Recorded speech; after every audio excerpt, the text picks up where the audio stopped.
Маш олон мэдрэмжүүд дундаас хамгийн амттай хэрнээ хамгийн их өвтгдөг мэдрэмж бол тасах мэдрэмж. Тэр нэгэн онцгой хүнийг бодох бүрт сэтгэлийн хүнээс янз бүрийн мэдрэмж зэрэгцэн орж ирдэг. Догтлол, айдас энэ бүх мэдрэмжүүдийг нийлүүлээд мэдрэх үед бидэнд түүнийг асар ихээр санах, бас асар ихээр тасах тэр сэтгэлийг үүсгдэг. Энэ нь ихэндээ шин зүйл мэт зүрхийг догтлуулдаг.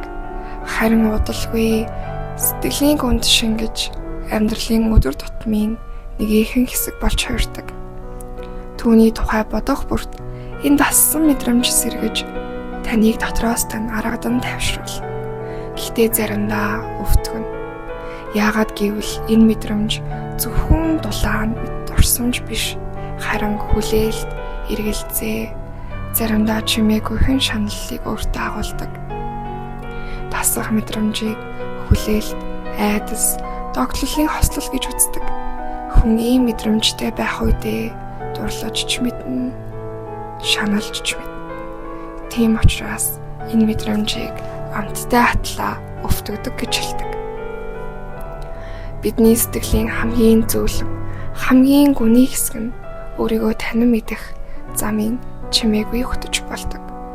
Түүний тухай дахин бодох бүрт энэ мэдрэмж сэрж та өөрийгөө дахин нээж эхэлдэг. Сэтгэлийнхээ гүнд хүрч илүү уян, илүү хүнлэг нэгэн болдог. Тиймээс ч энэ мэдрэмжийг амттай атлаа өвтгдөг гэж хэлэх нь үнэн.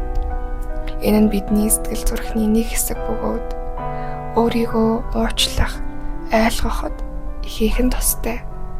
Түүний тухай дахин бодох бүрт энэ мэдрэмж дахин сэргэж бид өөрсдийгөө илүү сайн ойлгож, илүү сайн харагдаж сурдаг.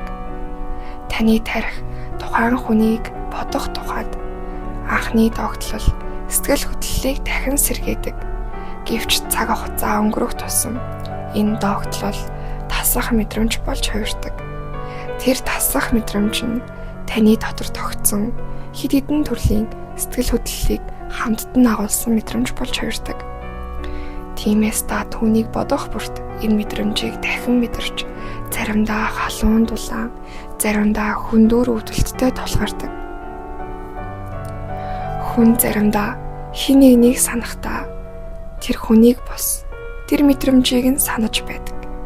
Тухайн үед мэдэрч байсан орон зай, нүдний харц, дууны өнгө, тэрл бүхнийг дагалдаж ирдэг мэдрэмжүүдийг. Энэ нь хайр гэхээсээ илүү сэтгэлд үлдсэн, тассан, зуршил. Гэхдээ жирийн зуршил биш, зүрхний хэмнэлтэд зэрэгцэн амьдардаг дуугийн нэгэн зуршил. Та хэн нэгнийг мартаж чаддаг. Гэхдээ түүний хажууд байсан тэр мэдрэмжийг мартаж чаддаггүй. Тэр тантай зүүдэнд чинь хамт явж, ганцаараа алхах замд чинь чимээгүй дагаж, баярлах мөчөд чинь өнгөрсөн зүйлийг сануулж байдаг. Бид амьдралынхаа турш ийм мэдрэмжүүдтэй тааралцаар байдаг. Зарим нь биднийг хөгжүүлж, зарим нь хоош татаж, зарим нь бүр нулимс болоод гарч ирдэг. Гэхдээ энэ бүхэн бидний амьд гэдгийг сануулж байдаг. Мэдрэмжтэй байх гэдэг нь амьдралтай холбогдсон хамгийн бодит зүйл. Тиймээс та яг одоо хэн нэгнийг бодож шаналаад сууж байгаа бол өөрийгөө буруутгах хэрэггүй. Та зүгээр л хүн байж чадсныхаа төлөө мэдэрч байгаа хэрэг.